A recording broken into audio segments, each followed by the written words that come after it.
Sinibuka neza igihe ibintu byatanguye kugorana guca. Ijoro rimwe, umunsi umwe, nanje nabonye biba. Byarananiye gusinzira, no kwiyumvira bisanzwe byari ikibazo. Nabirayemwo, burinda buca nkibirimwo.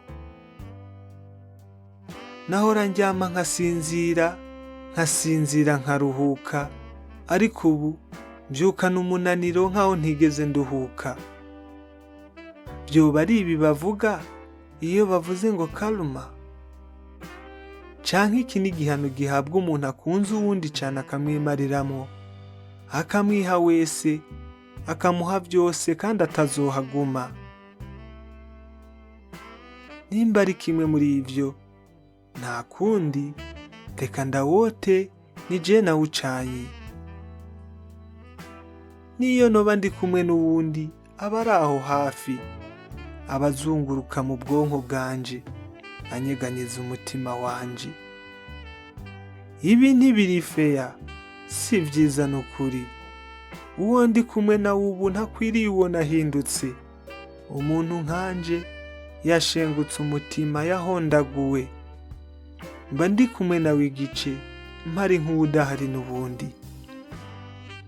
Ivyiyumviro vyo n'umutima biba biri ahandi, mu gihe we abona umubiri gusa. Singira ico kubikorako, kuko namaze kwitanga wese ku wundi muntu atagihari. Mpora nibaza ibi bibazo. Ese twubatse ibi vyose kugira ngo tubiterere inyoni gutyo gusa bigende? Ese nafashe kiriya gihe cose kingana kuriya ndamwigisha kunkunda kugira ngo agende abikunda abandi? Erega nigeze kwibesha ko namaze kubimenyera, nibwira ko byarangiye, kari sawa, ari neza, katanduru. Ariko ni kinyoma, n'ukwibesha gukomeye, kuko aho namuboneye n'uwundi niyumvise nk'aho uwo muntu afise igice canje nibwe ntari nagarura. Afise uwundi bakundana, kandi ico ni ikibazo nibaza. Ese yobaza impamvu y'iryo zina ry'agahebuzo namuhaye? Yobaza urutonde rw'indirimbo namuririmbira? Yobaza amajambo yacu y'urukundo namuhimbira?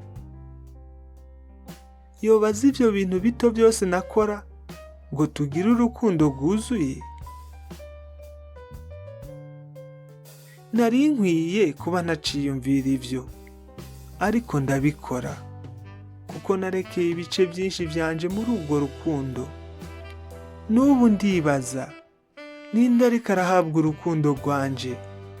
Ninde ariko arinjoyinga ico gihe nk'ico nahabwa atakiguzi?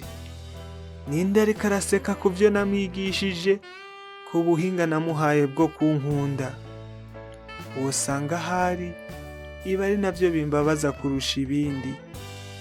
Hari ikibabaje kuruta gutandukana, ni ivyasigaye inyuma, n'ibihe, amarangamutima, n'urukundo.